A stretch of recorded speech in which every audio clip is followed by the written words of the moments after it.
Hey, everybody, it's Ed. Before we start, I've got new podcast supporters I want to thank. Holly Wilkaszewski, Bradley Province, Luke Coffey, and Ryan Walquist.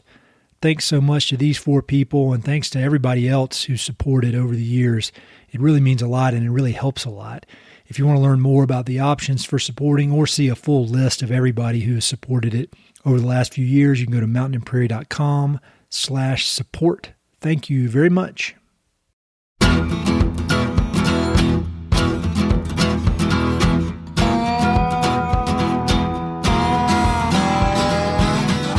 Hey, this is Ed Roberson, and this is the Mountain and Prairie podcast, where I introduce you to some of the innovative individuals who are shaping the future of the American West.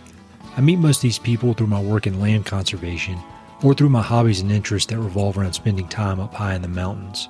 My guests include ranchers, writers, entrepreneurs, conservationists, athletes, artists, adventurers, pretty much anyone who's doing important work, has an interesting story, and loves the American West.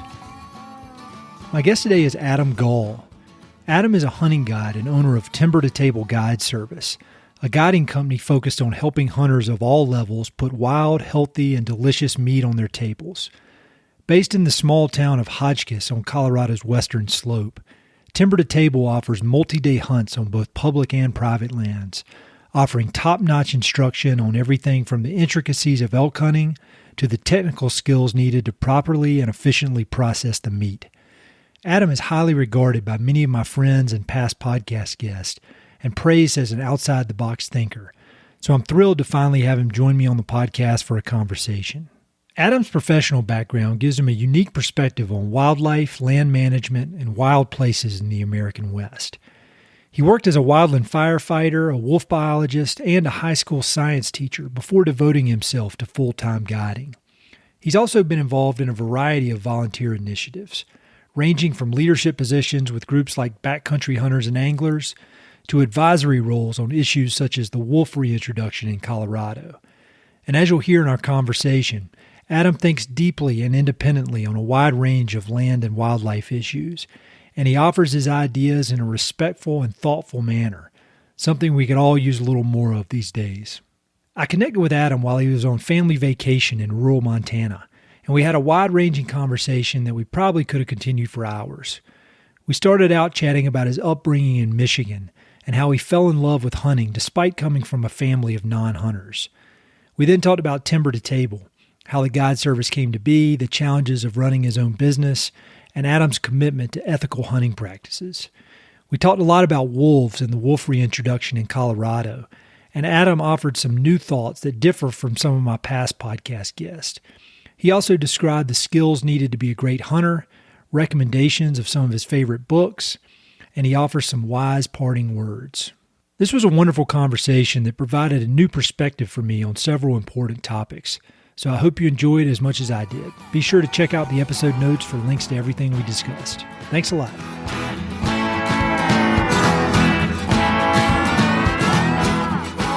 can you talk about where you grew up?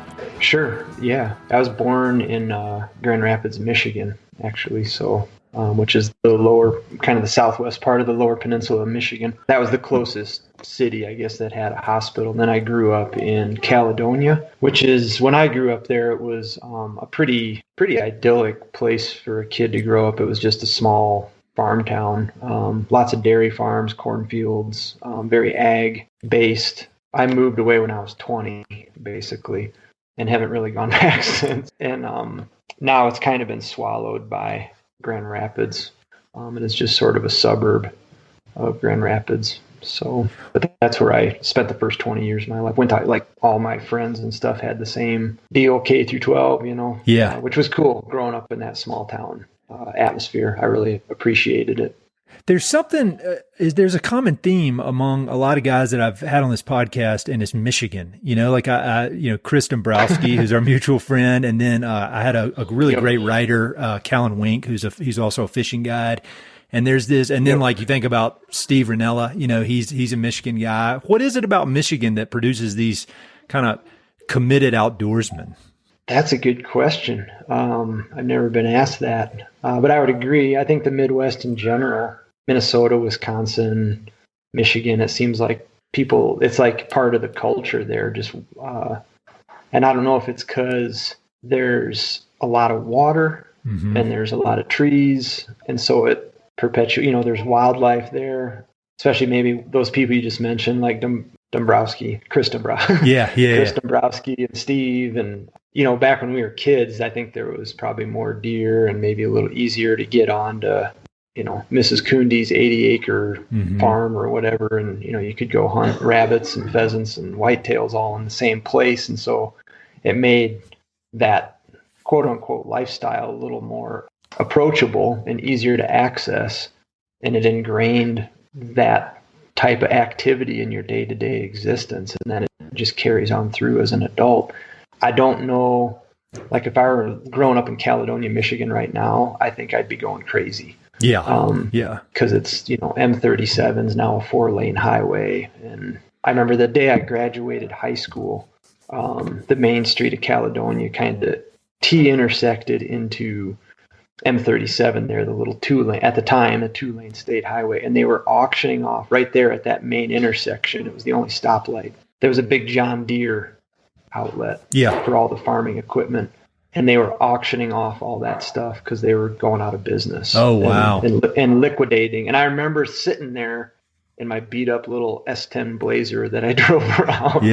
I remember sitting there waiting, and I, you know, it was kind of a big day. You graduate high school, you're kind of moving on type of thing. And I remember thinking, wow, that's really weird that that's happening. And it was a sign of the times, because now a lot of that is gone from that area, you know, for better or worse. No, it makes sense. I mean, I'm from North Carolina originally, and a lot like where my wife grew up in Raleigh, North Carolina, it used to be the country. And then when I was doing commercial real estate in Raleigh before I moved out west, I mean, you could just see the development just encroaching out there. And it used to be these open farms and white-tailed deer and all this. And now it's just, it's all paved. And I always wonder, like, where are these people coming from? Like, where is being dried up? And maybe like Midwest, Ohio, Appalachia, and that, you know, you hear about these communities that are, but like here in Denver, I mean, the Front Range of Colorado, Denver, Colorado Springs is just being overwhelmed. Crazy. Yeah. I don't know. Yeah. And I had, I guess getting back on track with my train of thought there, talking about the John Deere outlet, to the greater point of, I don't think the place I grew up then is not even close to being the same place it is now. And I think that's, as you just mentioned, it's happening all over the place. And the effects that the sprawl and suburbia and stuff like that has. I remember my mentor teacher at Hellgate High School in Missoula, when I was getting ready to become a science teacher, he made a really interesting comment to me that had never dawned on me before, because I was a victim of, you know, a certain way of thinking, maybe like a lot of people. But like you just said, in Raleigh, you drive around and there's whitetails in those fields, and then they put in a subdivision. And gosh, you know, you used to see deer there, but I guess the deer, they must just have gone someplace else. You know, they're not there anymore. You don't see them. And I remember he was talking to his class one time, and he said, those deer didn't go anywhere else. They died, most likely, because that was the habitat that they had. All the other available, they were using that habitat for a reason. And there's a good chance they had nowhere else to go. Or if they did have somewhere else to go, it was going to be less desirable habitat. And so some of those deer probably perished because of that. And some of them probably did find some new places to live. But I remember when he was discussing that and kind of breaking that down, I was like, whoa. It was kind of a light bulb moment where I never had really, because it's like, they just walk over the hill and they find another grassy patch to live, you know? But it doesn't always go that way. And I think that can be lost on, myself included, it can be lost on a lot of people, and to kind of be conscientious of that with looking at development or, and as you know, being in land conservation, the importance of keeping habitat available, you know, not just for human beings, but for everybody in that plays. Man, you can dive deep on that, huh? No, it's good stuff, man. We definitely could dive deep. So when did hunting become such a big part of your life? Was it always when you were a kid? Were you big into hunting? I mean, when did it kind of take over as one of the biggest, you know, a huge focus in your life? When I was growing up, I didn't have any family that hunted or fished. Oh, really? Kind of the yeah, no one in my family does still to this day. I'm kind of the apple that fell from a different, well, not from a different tree, but at the very far end of the branch. Yeah. But my friend that I grew up with, his dad was very much into hunting, fishing, camping, trapping, and he grew up doing it. My friend's dad, Mr. Smith, he grew up doing it almost as a subsistence. He came from a pretty rough home situation, and if he wasn't trapping or hunting or fishing, sometimes they weren't eating. So it had a little bit of different meaning to him, but he's the one that got me into it because of his son. You know, we spent a lot of time together, and they invited me camping a couple times, and then took me fishing on the Coldwater River a couple times, and that was it. I was like, man, this is really cool, you know, and then it just kind of took off from there. So, and I'm lucky from the standpoint that I had parents, my mom and dad pretty much supported or allowed me to go over to the Smith's house every weekend growing up. You know, they knew that was where I enjoyed being, and they held me to certain things. I had jobs and chores and stuff, but they supported my interest, I guess is what I'm trying to say, even though they weren't themselves involved in hunting or fishing and didn't really want to be. So that's cool. Home rabbit or something like that. It was like, well, we're not cooking it. You know, if you want to do something with that, go ahead. So I kind of had to take that all on myself, which was a good thing. But my friend's dad was really the reason that I got into all this stuff. And kind of to a certain degree, it's why I'm where I'm at now. Yeah. Which is weird to think about. Well, it's cool. I mean, I think one of the things you hear from a lot of people is that I didn't grow up in a hunting family, almost like it's a lost cause. And so I think it's super cool that you have, I mean, it's your livelihood now, you know, and you basically had to kind of teach yourself in some ways. So I think that's awesome. And it's instructive for people. I made a lot of mistakes. Yeah. Well, you kind of have to, you know. Wait, so I want to talk, you know, at some point I want to talk about your varied background, because like you know, you're a teacher, you're a firefighter, a wildlife biologist, wolf biologist, but I think first of all, I think it'd be good just to talk about your guide service, because I think it's very unique. And not that I'm like a hardcore big game hunter and know a lot about it, but it seems like you're doing really unique work. So can you just talk about your guide service a little bit? Sure. Yeah, it's Timber to Table Guide Service is the name of the business. I got to a certain point where I enjoyed hunting. Obviously, I loved hunting for myself, but I remember I took a friend out elk hunting one time. I knew where there was a little group of bulls. This was in Idaho. And it was like, hey, you know, Tyler, I know where there's a few animals. I wasn't hunting myself, but I took him out to this spot, and that was kind of the quote unquote first guiding experience I ever had. And and Tyler was an experienced hunter, you know, he grew up in Helena. And so seeing the kind of the light bulb thing where it's like, wow, I took this person to a spot they didn't know about and got them on these elk. We didn't get one that day, but it was a really cool thing to see, his demeanor and whatnot. So I was like, man, maybe I could get into guiding. And so I started guiding. I did that for a few years in Colorado once I'd moved down here. And then from there, I kind of started noticing with outfitters that I was working for, like, well, there's some things they're doing that are cool, that I agree with, be it from an ethics standpoint or from just a business standpoint. But there was other things where I was like, gosh, I would not be doing that if this were my gig, you know. And eventually it came to the point where I talked to Anna, my wife, and I was like, I think we should maybe try to do something on our own. And my wife is a really good butcher. She's really, really skilled at breaking down animals from a previous work experience that she had and her interest in food. So we kind of put the two things together. And me being a former teacher, education was a big thing. And public lands awareness is a big mantra of ours. This was all stemming in like 2015, which that whole kind of resurgence of the sagebrush rebellion was happening, where there was all kinds of legislation being proposed for transferring public lands. So a way that I saw to kind of push back against some of this was to recruit and create more conservation-minded hunters and people that appreciated public lands and what the public lands mean for wildlife and hunting and people's health and enjoyment as a whole. That whole merger kind of came together with Anna being the butcher, me being the guide, and if the hunters got something, they were able to kill an elk, then Anna would teach them how to break it down, and they would kind of get an appreciation of where their food's coming from. You're not just looking at a piece of meat on a piece of blue styrofoam and cellophane. So all that, I realize I'm talking through this sort of fast here, but all of that kind of coming together gave birth, so to speak, to the Timber to Table guide service business that we have now.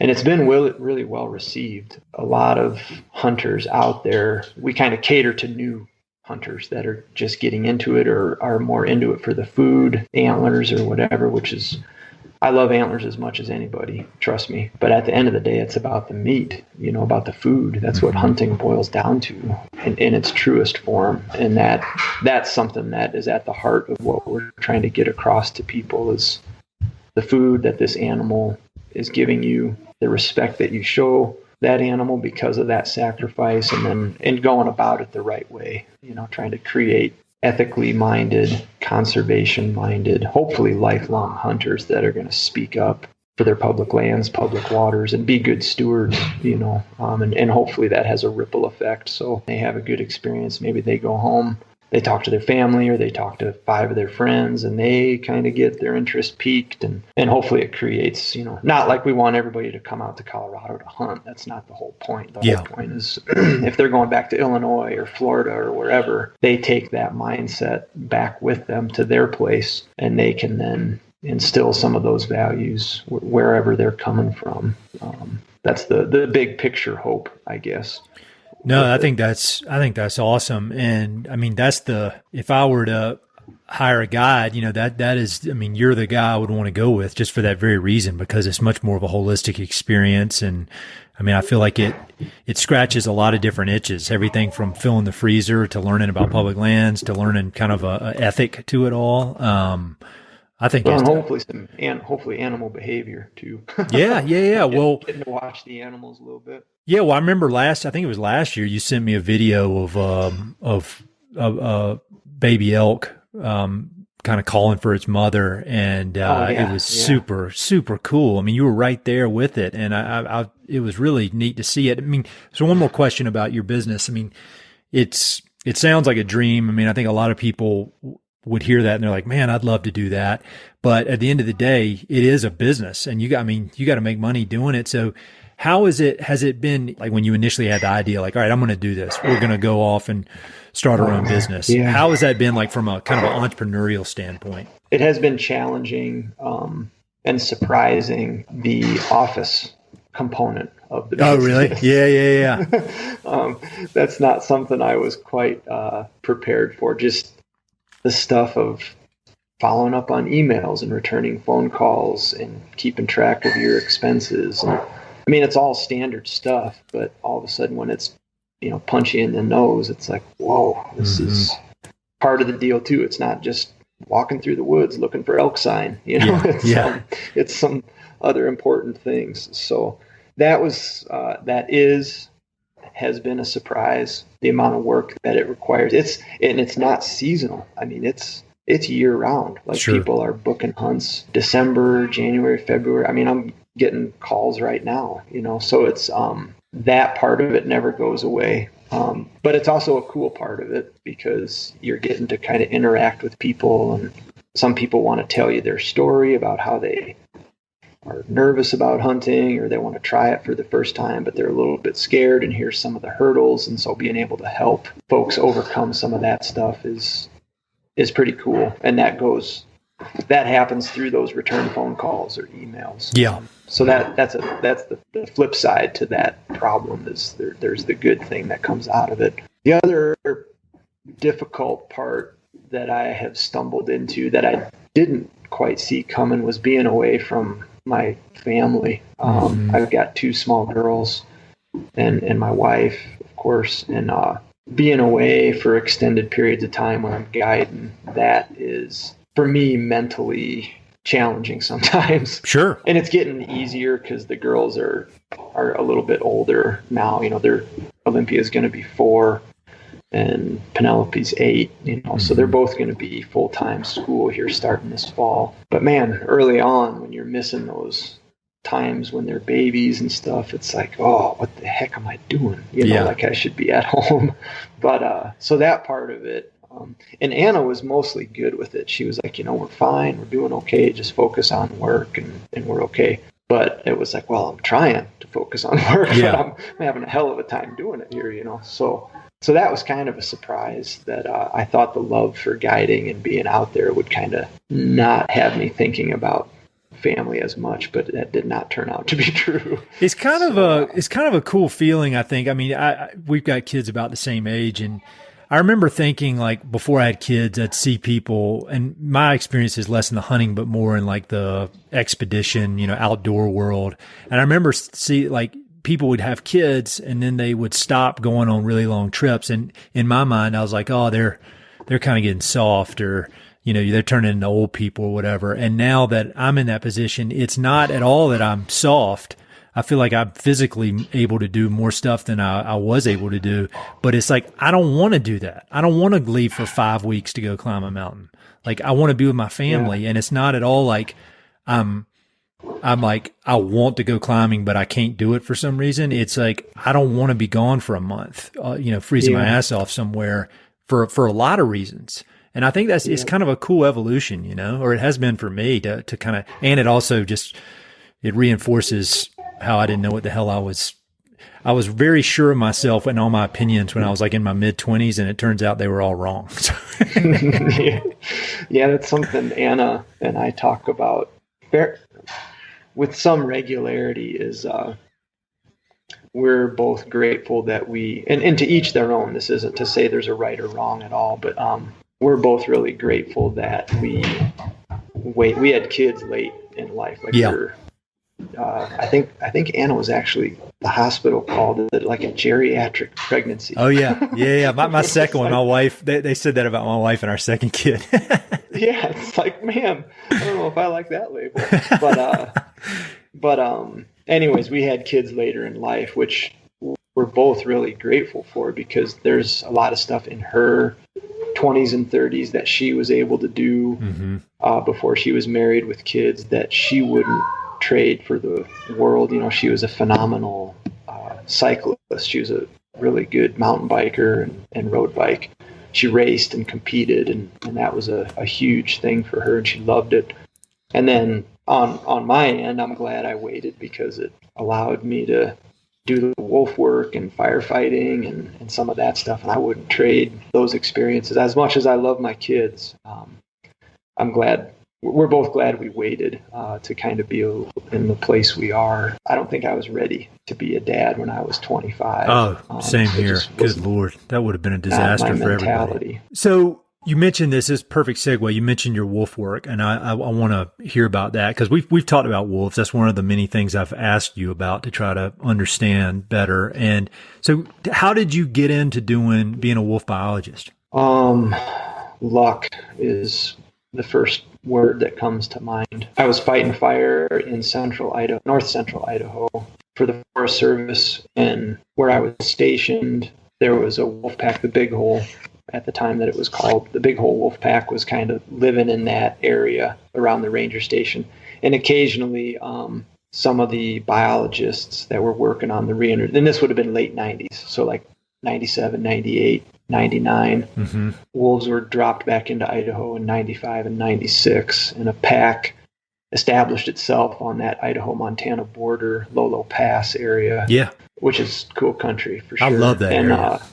Yeah, it's one of my favorite spots. There was a pack of wolves there, and the biologist working for the Nez Perce tribe, which was responsible for overseeing the monitoring and recovering of Idaho's population for the federal government. One or two of those biologists would swing through the ranger station occasionally just to make phone calls or check in. And there was a couple times where I happened to be around in the evening when they'd be getting in. And wildlife has always been, a huge passion of mine. Just even watching animals has always been a big thing for me. So, like, whoa, that's that's a wolf biologist over there. I want to go talk to them, and see if they want a beer, come over, whatever. So a couple of those guys I kind of, chewed the fat with a little bit, and they mentioned like, well, every field season, in the summertime, which is when the bulk of the work takes place, we take on volunteers to help kind of stretch our budget and be able to cover more ground. And I knew I probably wasn't going to be fighting fire as a career. I couldn't handle the bureaucracy of the Forest Service. I was kind of getting frustrated with that. And wildlife was something that I was very interested in. So I thought, well, maybe this could be a jumping off point. And so I had saved up a little bit of money from fire seasons, and I was pretty frugal and could live pretty skimpy. So, I wasn't a biologist, but I was just a field volunteer for the tribe based out of McCall. And I busted my ass. I worked every day that they would let me. I didn't take days off. If a biologist if we were coming in off a hitch and there was another one going out, I would immediately latch onto them and go with them. And so I tried to demonstrate, a strong work ethic. And then I got lucky with some stuff like out in the field, we'd have some lucky breaks or experiences. So then all of a sudden you kind of get like, wow, Adam, looks like you did this, that, and the other thing. Yep. And then as fate would have it, the following year, they had a paid position open up. Nice. And I was able to, because of my experience and connection with the tribe there from volunteering, I was able to have a pretty strong chance and got the job, which was, I don't think in today's day and age I would stand a chance because I don't have a master's in wildlife biology, which is almost a requirement now. But 20 years ago, hard to believe, 21 years ago actually, it was good enough. And I accepted the job, and it was one of the best things I've ever gotten to do. It was an amazing experience. So I'm sure you could write a book on it, but what are the big takeaways? Because as we have discussed, and I want to hear your opinions on this in more detail, wolves I can't think of many things that make people more angry on both sides than wolves. I mean, it's just like you say the word and people just start getting fired. It's like, saying the word Trump. You say the word Trump and everybody's going to get mad no matter whether you're a fan or not. And I feel like wolves are the Western version of that. You just say that word and you can see their blood start boiling. And it's the most ridiculous thing to me, to get so keyed up when you can have just a discussion. And that's why I admire the way that you're able to discuss it in a way that makes sense. So, I mean, what was the big takeaway from your time as working with wolves about the species, about their place in the West? I mean, we can talk about specifically the reintroduction in Colorado later, but just as a species, what do you think? Yeah. I think when you drop all the stereotypes and the BS or whatever that surrounds wolves, they are incredible animals. They are amazing animals on so many levels, as predators, as family units, even as individuals. They're just, I have a lot of respect for them. But I'd say the biggest thing that I came away with, wolves are, to me, more of a social issue than a biological issue. And that's a big statement, I realize, but wolves they're going to kill elk, they're going to kill deer, they're going to kill moose. They are competition to humans. And so, from that end, there is the biological facet where they're going to alter habitats. They're going to change the way elk or deer or whatever use the landscape. And us as hunters, we don't like that. We want to make sure that the elk and deer are there for us to use and to hunt and to put in our freezers. So when wolves take that away, that's a problem. In conjunction with that, there's the livestock component. When calves come in underweight, or the cows are stressed and they come in underweight and all that stuff, or they're getting killed on the range. Obviously, that's impacting livestock operators' way of life and livelihood, and they don't want that threat. So that's, to me, where the social thing is the much bigger hurdle to try and clear, is people being willing to live with them. And they don't have to. I mean, there's people out there, that the second they see a wolf, they're going to shoot it, and they think they're doing the right thing, and that's their position. And I'm at the point where I don't really try to argue with that anymore, because as you just indicated here a minute ago, the way of thinking there sometimes is so ingrained that it's just not worth trying to pick a fight over it or get somebody to change their mind. You just have to accept it for what it is and try to work within those parameters. If that's someone that you have to deal with or hold a conversation with, and that's the importance of trying to be objective becomes really paramount there, I think. But yeah, that was the other, I guess, to get back to your question, the realization that yes, wolves have a biological impact for sure, but the real issue, I think, is the social impact. Humans being willing to live with and have wolves on the landscape. And that just has a ripple effect into all the other stuff that I just mentioned, which that would require another hour of conversation to get into, how livestock operators can be compensated and readjusting licenses for hunting and allocation of licenses and all that stuff that the state agencies have to deal with. So I should probably shut up there because we're going to start getting derailed. But no. I mean, I think that's all. I think it's all valuable, and it's valuable facts and info, and and your thoughts on this. And what I like about it is that you present it in a calm, rational. You're not fired up and angry manner. And I think, you probably heard this when I had Mike Phillips on the podcast a long time ago, a few years ago now, and he led a lot of the wolf reintroduction in Yellowstone. He works for Ted Turner now. And, I feel like, and he's about as pro-wolf as somebody could be for a lot, but I feel like you and Mike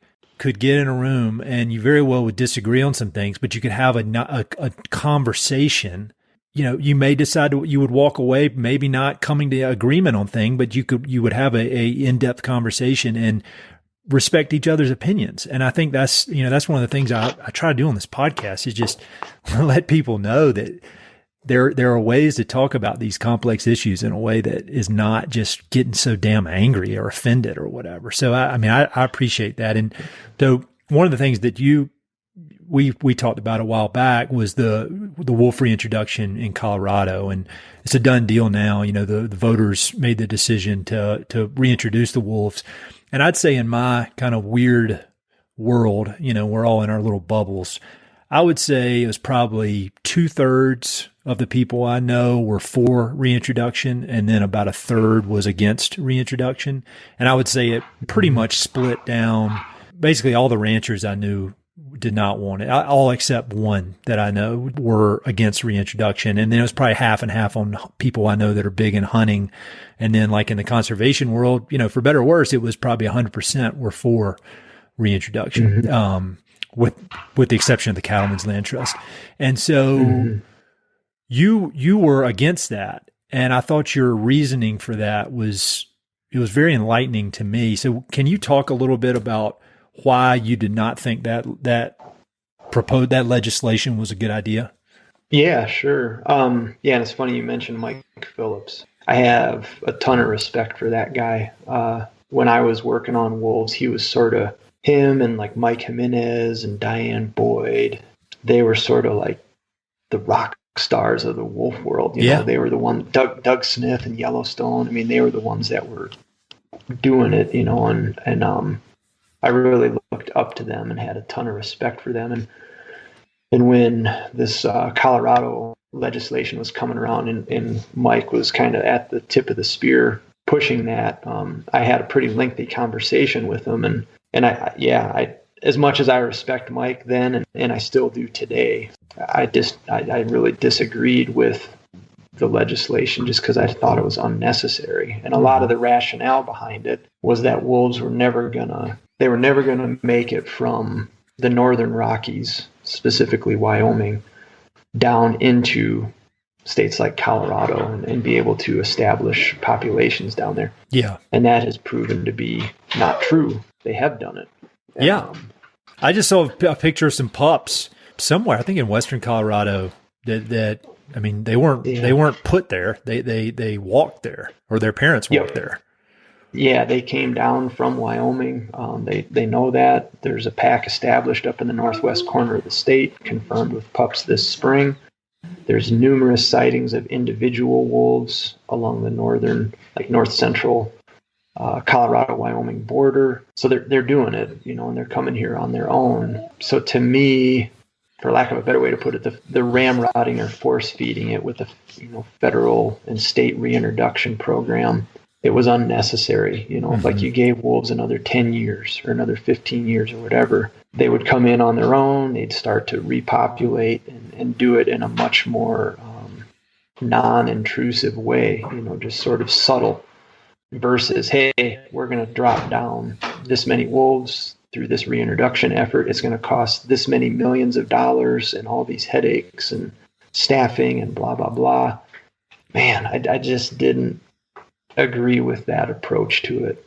But at this point, it's water under the bridge. And yeah, I think the vote passed by 0.4%. It was like 50.2 said yes. Really? 49.8 said no.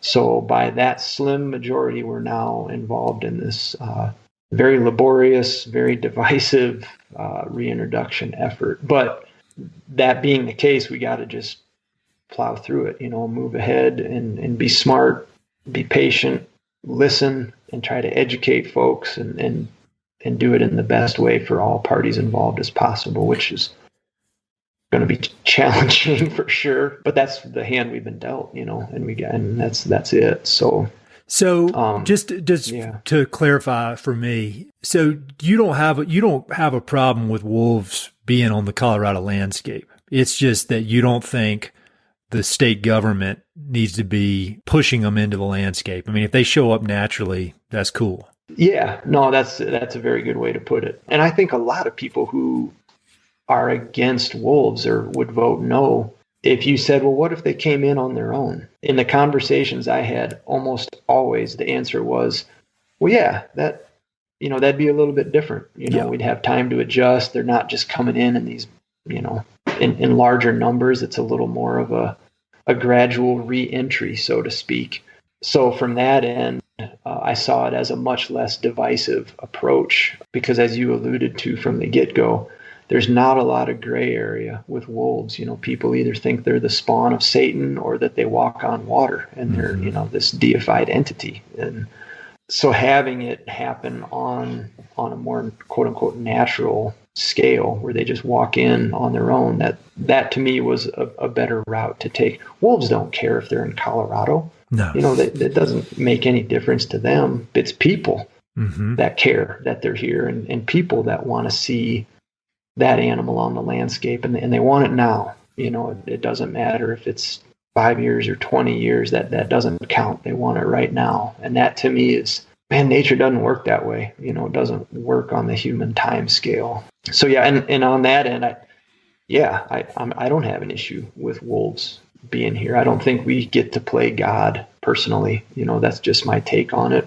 They were here way before us, and for us to get to pick and choose, like, well, this species can be here, but this species cannot. Man, you're stepping onto a very slippery slope with that mindset. And yeah, I guess that's my overarching thought there on wolves is they do have a place here. I think they should be managed just like everything else. Yeah, but it has to. But they do have a place, and for us to dictate things isn't necessarily how it should go. But nevertheless, we're dictating things now, and here we go. Well, and can you talk about the CPW, Colorado Parks and Wildlife, work you're going to be doing on this subject? Yeah, I think I can explain it a little bit. Yeah, just high level, because I think it's good for people to hear. You're very thoughtful about this, and you're not just like jumping on one bandwagon or the other. I mean, you thought this through for yourself based on a lot of experience and scientific and from a hunting perspective. And so I think it's good for them to know that you're going to be helping to figure some of this stuff out. Yeah. Yeah. So Colorado Parks and Wildlife has established 2 working groups to help with the management plan that's going to be put together to manage wolves in the state of Colorado.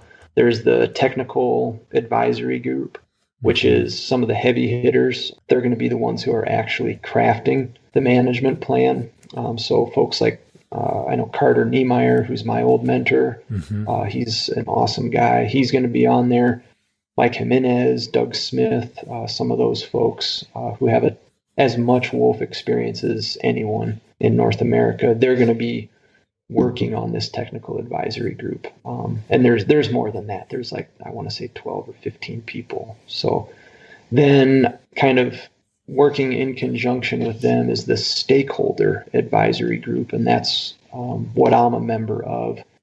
And that is kind of a statewide representation of various demographics. So ranchers, outfitters, environmental groups, conservation groups, all of those different parties are going to be represented to kind of represent the general scope of Colorado. And they'll work with the technical group to kind of edit or review the management plan proposals that the technical group is putting together.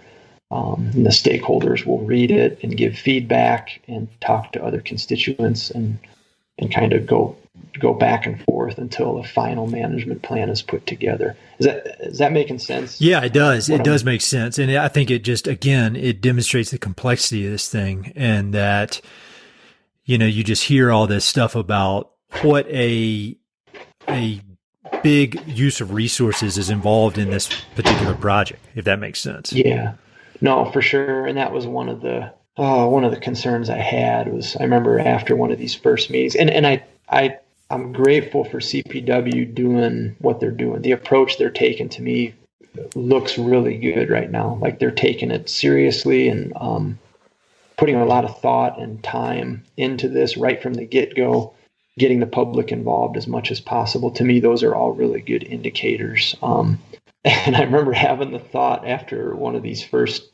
when they were first talking about putting these working groups together and what was going to be involved in that, I remember thinking, man, I wish all the people that voted no or were on the fence and weren't sure, if they could have just witnessed this last meeting and seen the amount of effort and work that is now going to be required to get animals that are coming here on their own.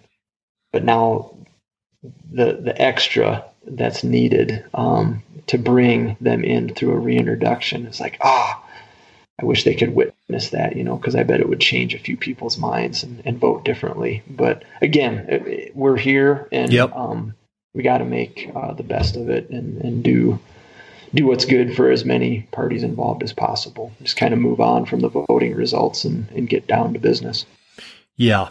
Yeah, I agree. I mean, and I think that's the right way to think about it. And I think for people listening to this who may have a strong opinion one way or the other, man, I think it's just worth considering, you're in the middle of it. And, not that y'all are on different sides at all. I don't think, you're just two people with different ideas, but I think the contrast between you and Mike Phillips is just really interesting to me. And I just want people to really focus on the fact that there's mutual respect there, and you guys can have a conversation and nobody's mad at each other. And this is just, you're trying to figure out solutions. And that's what I admire both for you and Mike is it's like the Theodore Roosevelt thing about man in the arena. You're in the middle of it, and you can disagree and you can, argue about it, but you're trying to make things better. And you've got good reasons for it. Both of you have good reasons for what you think.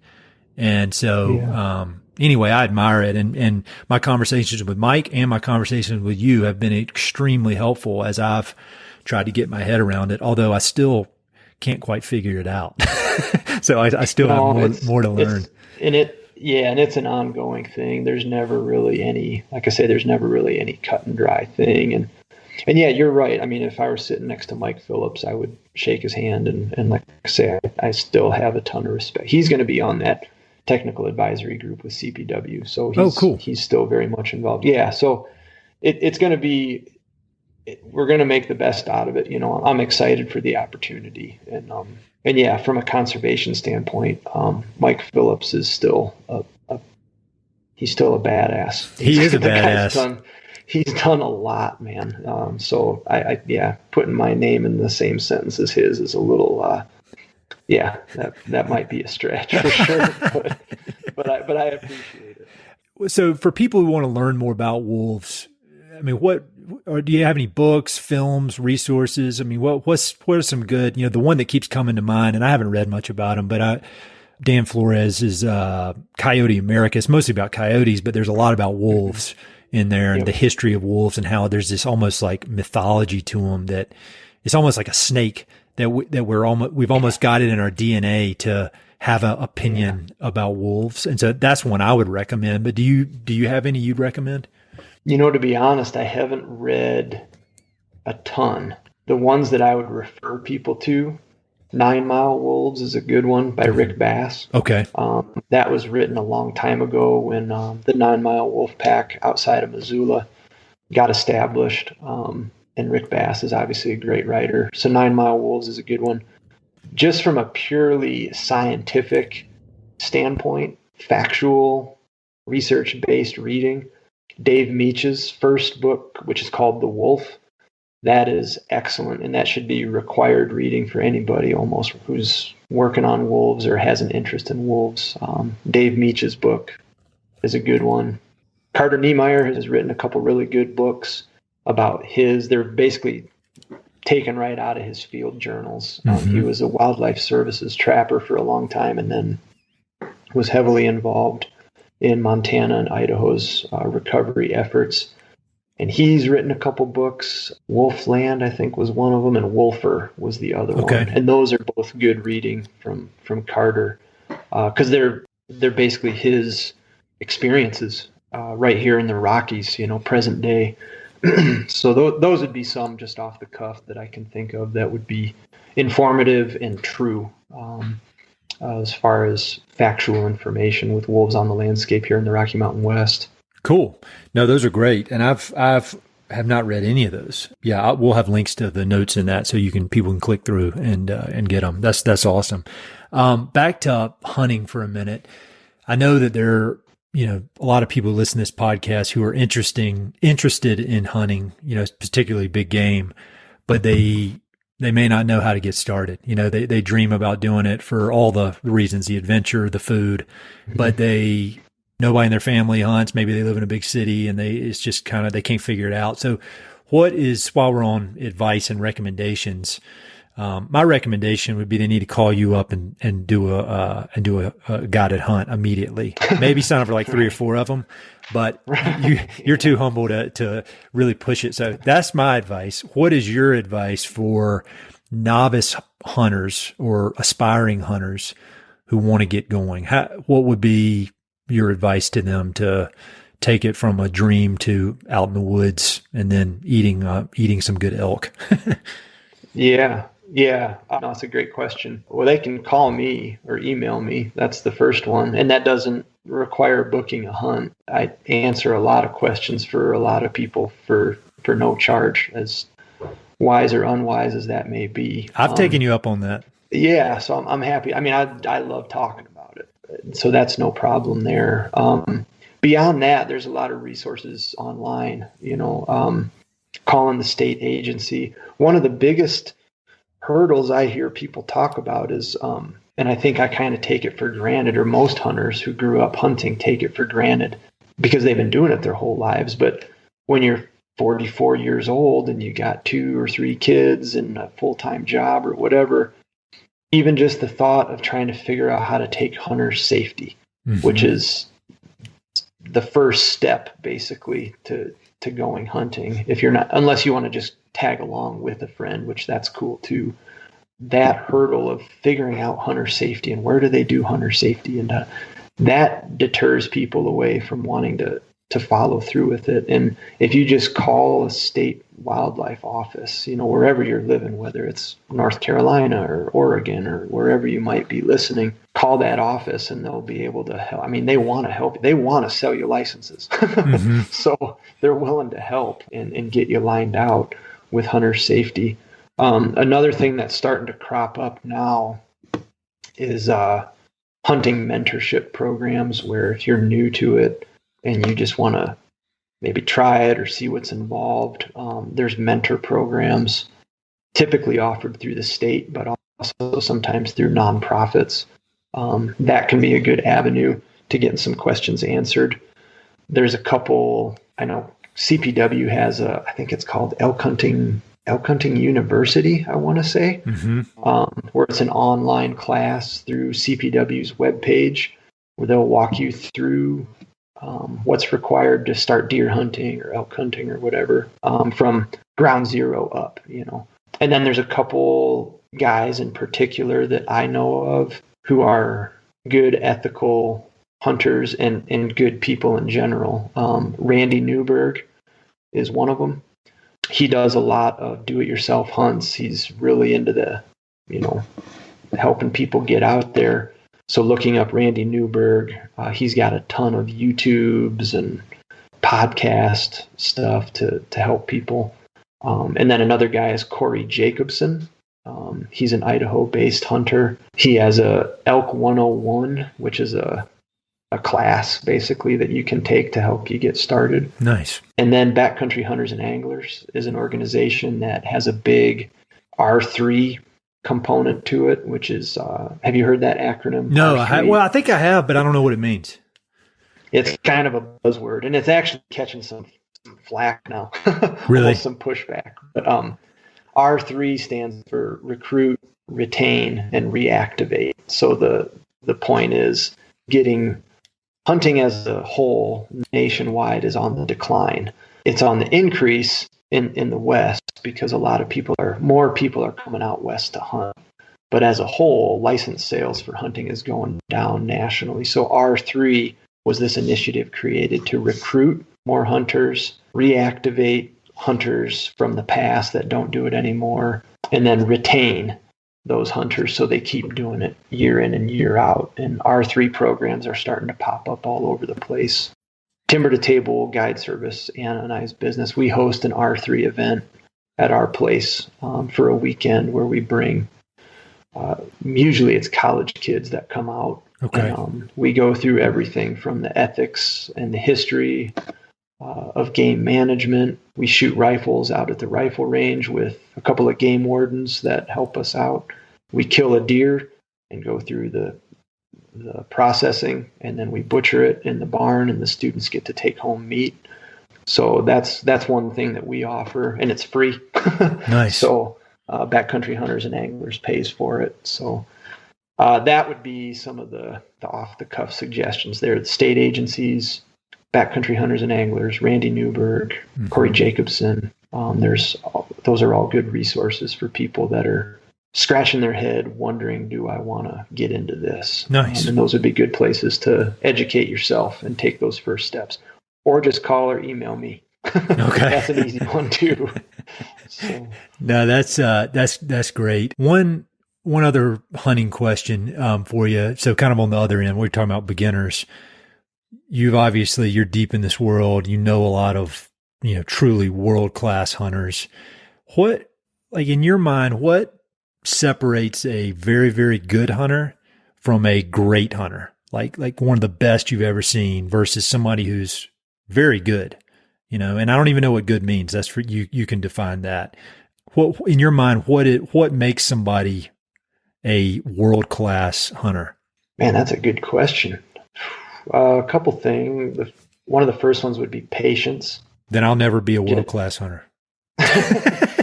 You'd be surprised. I used to not be patient either. When I was younger, I just had, I hate to say it, but it's almost like I had bloodlust. Sure.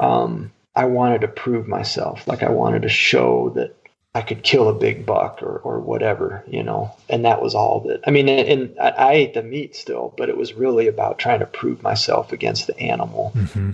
And I still have that a little bit now, but I see it through a much different lens. I've been fortunate enough to kill a few animals in my hunting time, and I just don't see it that way anymore. And that has come with experience, and I've become a lot more patient in the process because I know eventually I'll get my opportunity.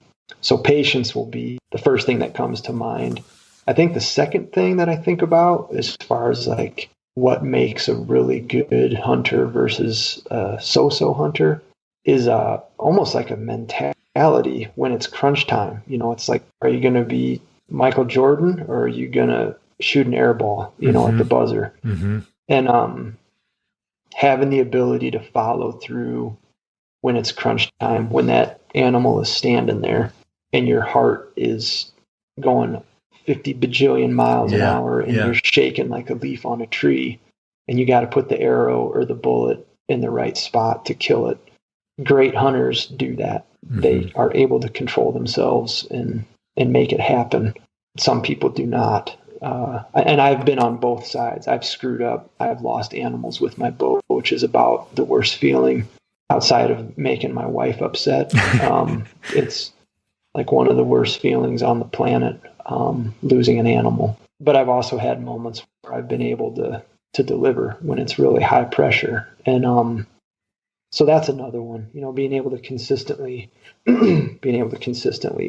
follow through and make the kill quickly, cleanly, ethically. Mm-hmm. And that would be the third thing. That's the segue there, is great hunters get it done efficiently. Sure. They don't need 12 shots out of their rifle to dispatch the animal. It's one shot, one kill, and it's done, and the animal doesn't suffer. It's over quickly. That's another very defining attribute that I would give really good hunters. And then the last thing is luck. Yeah.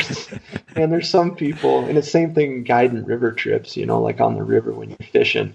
There's some guys that, like, and hunting too, like, no one's seeing a damn thing in the woods, but Jack kills a 6-point bull, like every year. It's like, what the hell is going on here?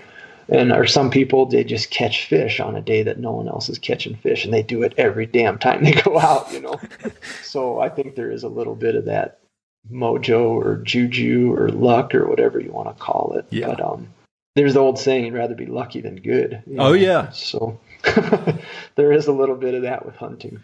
Those would be my recaps. There is the patience, the follow through, the ability to keep your composure and follow through, and the luck aspect. I think those are good. And I'm always relieved when people say luck, because I think that shows a level of humility. It'd be one thing if somebody's like, no. They're 100% convinced that it's all them, I mean, luck is, no matter what you're doing, luck is huge. So kind of two final questions that I like to ask everybody. First one, you already mentioned some great wolf books.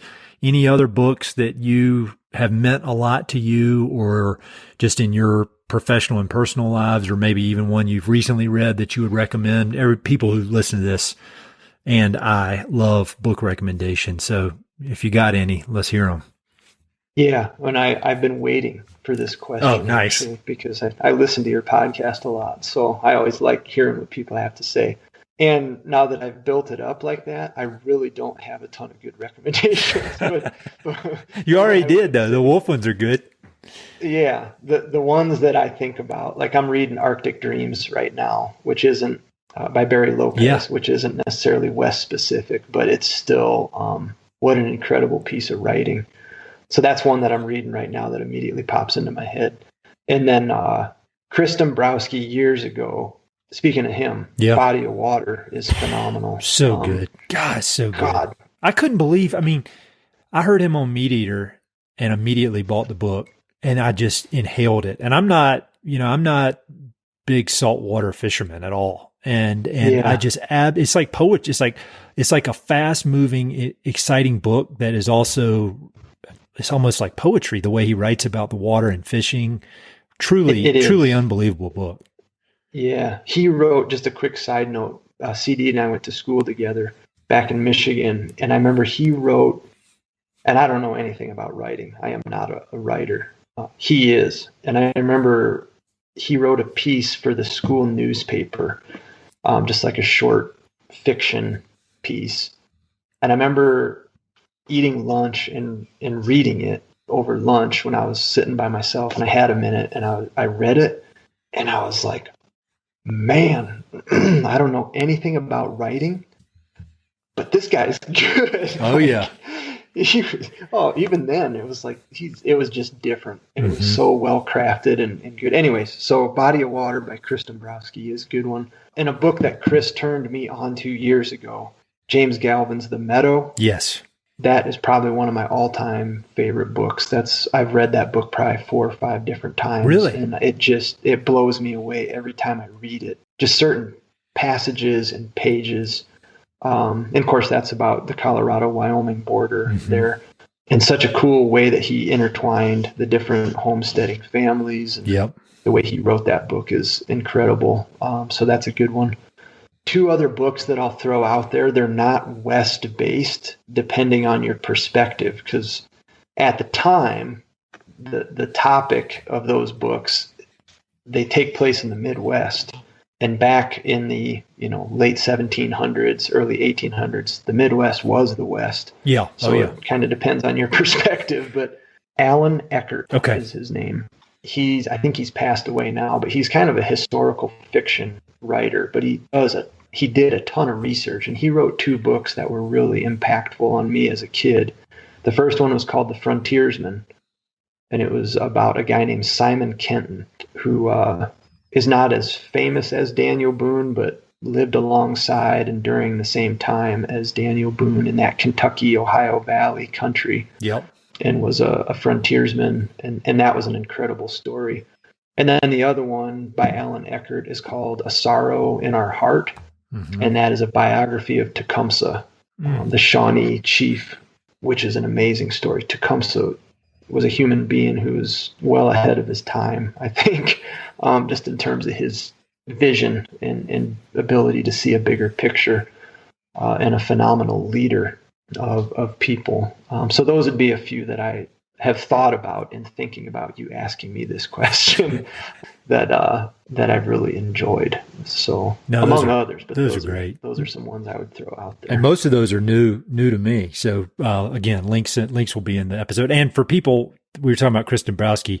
I had him on the podcast, so I'll have a link to that too, so people can go and listen. He's an awesome dude, and he's a great writer, and he's very generous. He's been very helpful to me in a lot of different ways, which is awesome. So, final question. I mean, you're just a really interesting guy to me. You're very thoughtful. You think for yourself. I really admire the way you go about your business and just thinking about all these complex issues out here. And I think the people that listen to this podcast, for the most part, they're very open-minded. They want to learn. They're open to having their opinions or their thoughts pushed a little bit, or at least I hope so. That's how I am. And if they're not, you don't need to listen anymore. But could you? What's your advice? Do you have any parting words of wisdom? Something you want to ask? Advice for people listening? Just share. It's always a hard question for humble people, but give us some wisdom to wrap it up. Man, I think in this day and age, just try to be respectful. Yeah, be respectful towards other people. Have some humility, and be willing to laugh at yourself. Life, it sounds cliche, but man, life is too short to just be pissed off all the time. Yeah, I guess a lot of my answer to that question would be based in the place that it seems our nation and world is in right now, where it seems like there's a lot of divisiveness. So just being kind and being respectful and being willing to compromise a little bit. Those to me would be some parting thoughts there as far as trying to instill something. Well, that's perfect, man. Well, I really, this has been a long time coming, so I really appreciate you taking the time, and I'll look forward to meeting you in person one of these days, hopefully very soon.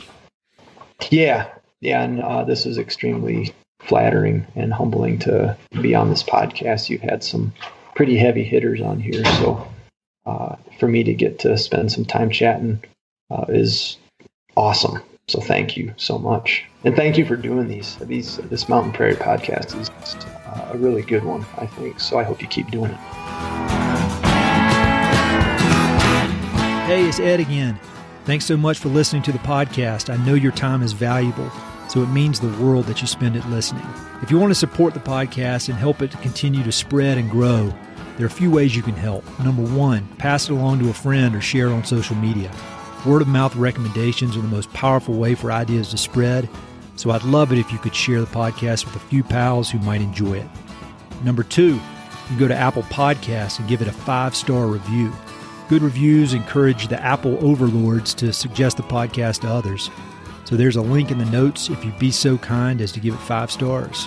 Number 3, you can support the podcast financially via Patreon, and there are exclusive benefits for those who do, including a monthly behind-the-scenes newsletter, Mountain and Prairie stickers, live and recorded video chats with podcast guests, and much more.